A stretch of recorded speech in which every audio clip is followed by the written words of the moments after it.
पढ़ते हैं electrostatic potential energy, जिसको रिप्रेजेंट करते हैं सिंबल U से। मान लो ये है चार्ज Q1, मैं इन्फिनिटी से किसी चार्ज Q2 को इस चार्ज से डिस्टेंस R पर लेकर के आई हूँ, तो इस चार्ज ने इसको रिपेल किया होगा, कुछ ना कुछ एक्सटर्नल वर्क डन हुआ होगा इस चार्ज को यहाँ पर लाने में। ऐसे ही मान लो अब मैं चार्ज Q3 को लेकर आती हूँ, तो इन दोनों चार्ज की वजह से इस पर फोर्स लगेगी और उसके अगेंस्ट हमें एक्सटर्नल वर्क डन करना पड़ेगा। और फाइनली मैं यहाँ पर चार्ज Q4 को ला रही हूँ, जिस पर इन तीनों चार्ज की वजह से फोर्स लगेगी और उसके अगेंस्ट मुझे इस चार्ज को यहाँ तक लाने में वर्क डन करना पड़ेगा। तो देखो, इस पूरे सिस्टम को बनाने के लिए मुझे कुछ ना कुछ वर्क डन करना पड़ा है। Q2 पर भी वर्क डन हुआ, Q3 पर भी वर्क डन हुआ, Q4 पर भी वर्क डन हुआ। तो किसी सिस्टम को बनाने के लिए जो टोटल वर्क डन होता है उसको हम लोग बोलते हैं इलेक्ट्रोस्टैटिक पोटेंशियल एनर्जी या फिर इलेक्ट्रिक पोटेंशियल एनर्जी। तो पोटेंशियल एनर्जी बराबर होती है वर्क डन के, और करेक्ट फॉर्म में वर्क डन होता है चेंज इन पोटेंशियल एनर्जी। तो हम यहाँ लिख सकते हैं work done is equal to delta you.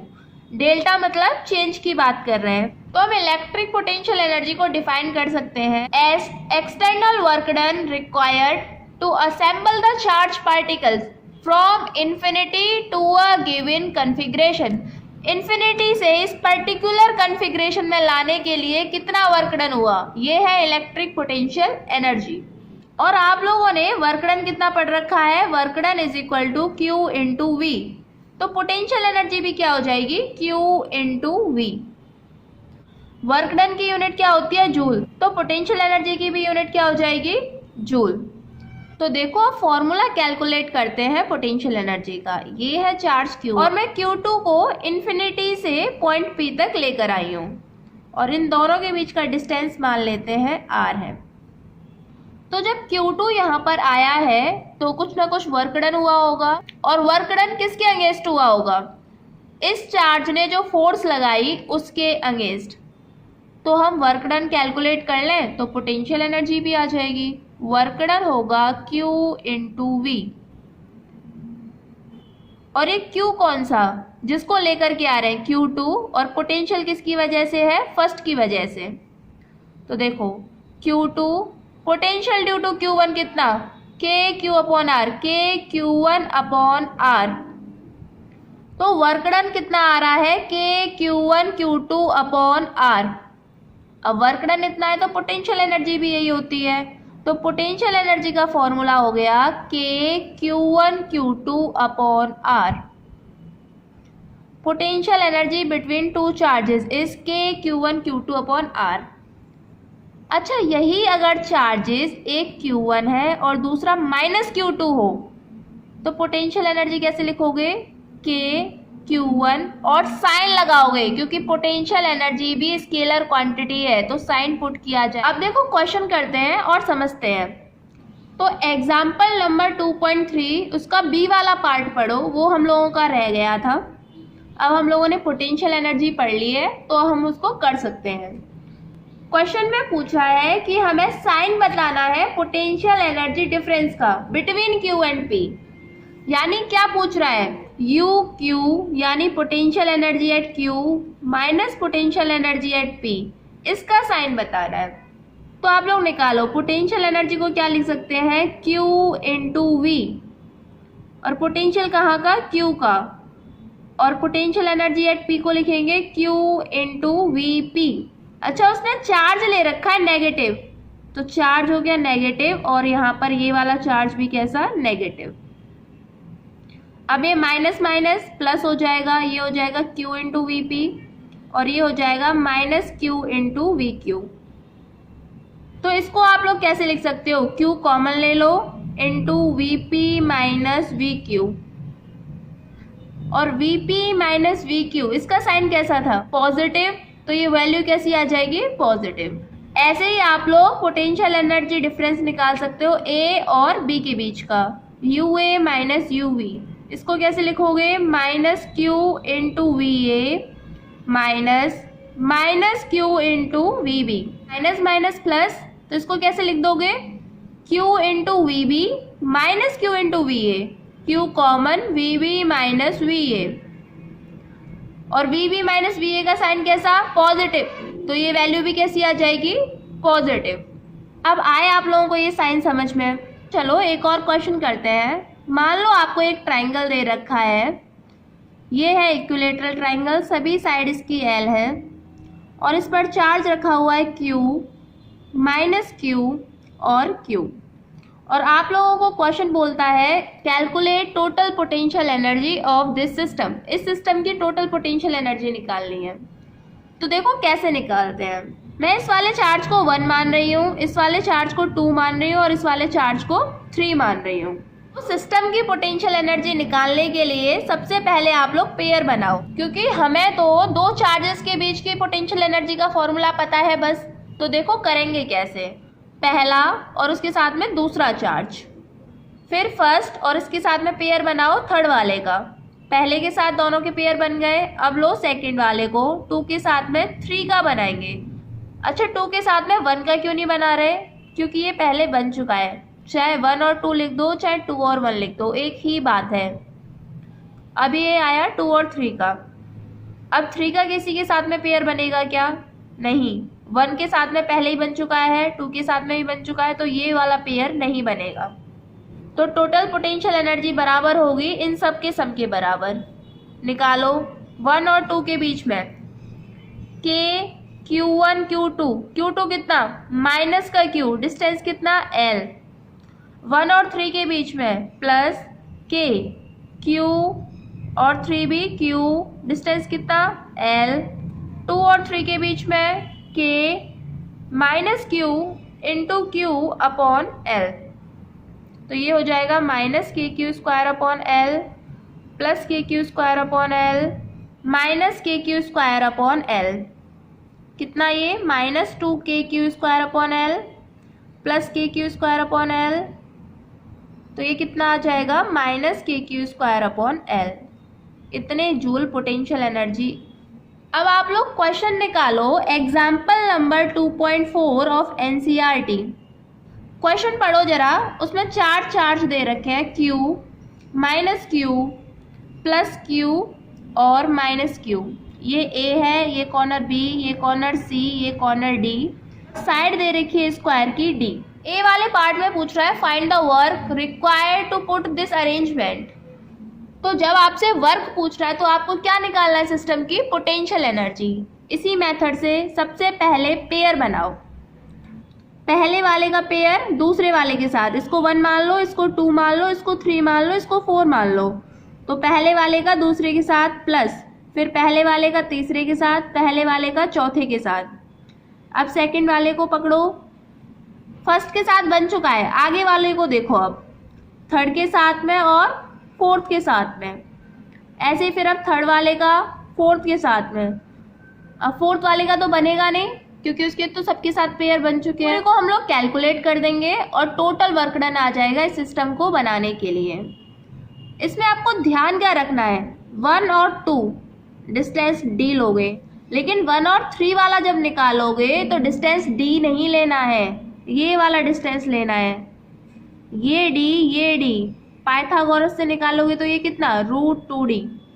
बस इस पॉइंट का आप लोगों को ध्यान रखना है, बाकी सिर्फ कैलकुलेशन है अब इसमें। अच्छा इसी क्वेश्चन में अगर पूछे कि इस सिस्टम को डिसोशिएट करने में कितना वर्क डन होगा, मतलब बनाने के लिए इतनी पोटेंशियल एनर्जी, मतलब इतना वर्क डन, तो तोड़ने के लिए कितना, तो आपको पता होना चाहिए वर्क डन जितना एसोसिएशन में लगता है उतना ही वर्क डन डिसोसिएशन में लगता है।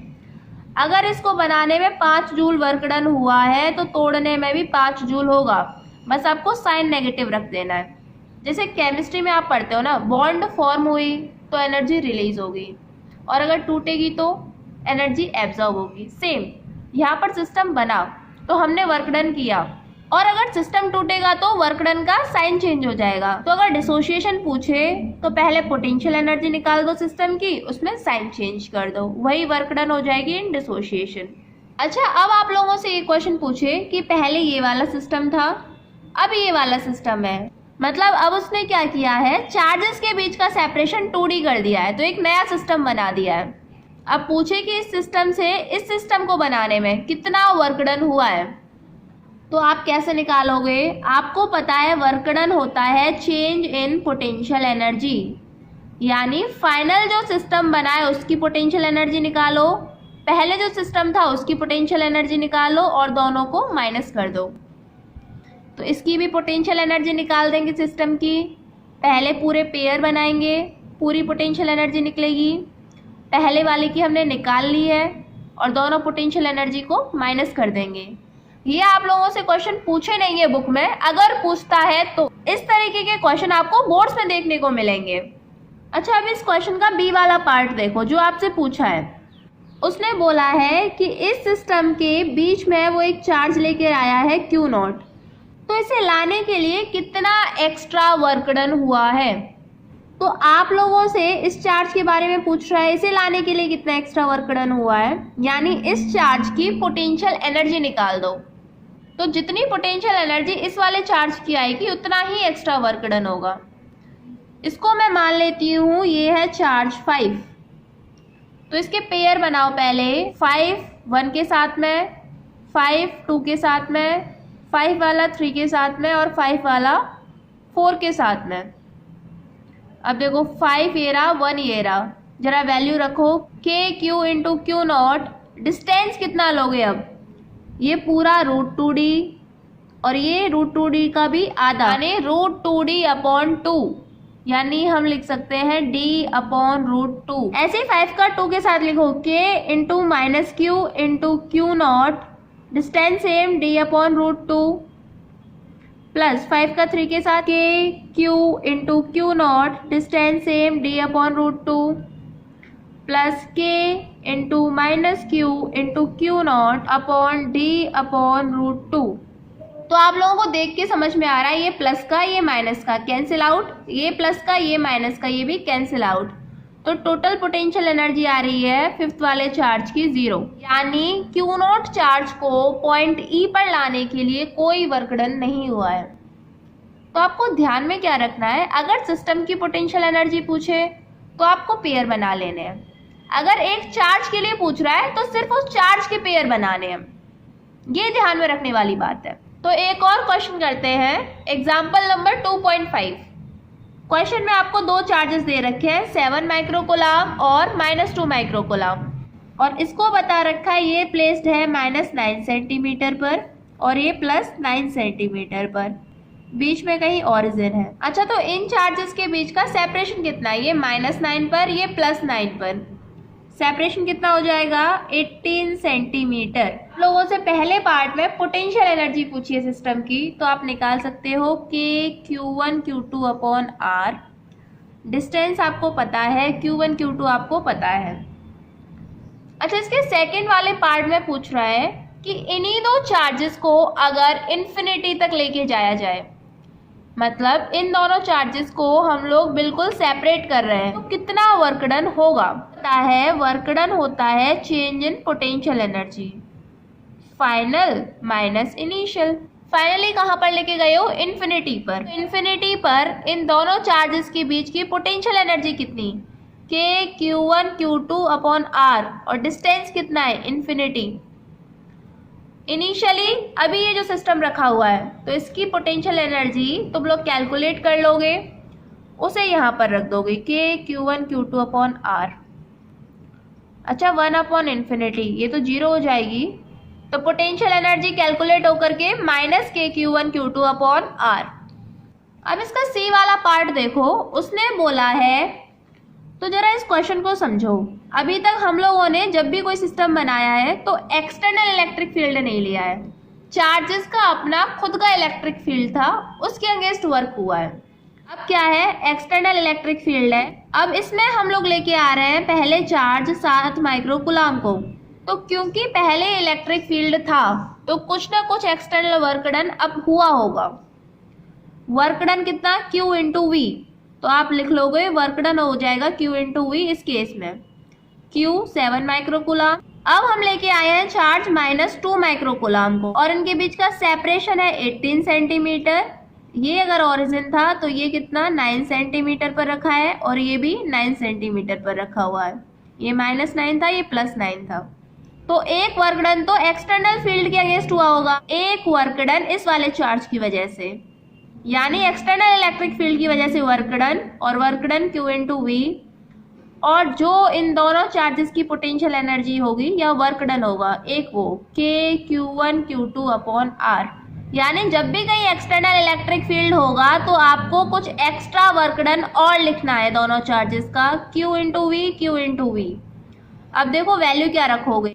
Q पहले चार्ज के लिए 7 माइक्रोकूलम, 7 इंटू 10 की पावर -6, और V इस क्वेश्चन में इलेक्ट्रिक फील्ड आपको दे रखा है, तो आप V की जगह ये वाला फॉर्मूला लिख सकते हो, E इंटू आर। ध्यान करो E is equal to -V upon R, तो यहाँ से V is equal to E into R ये लिख सकते हो।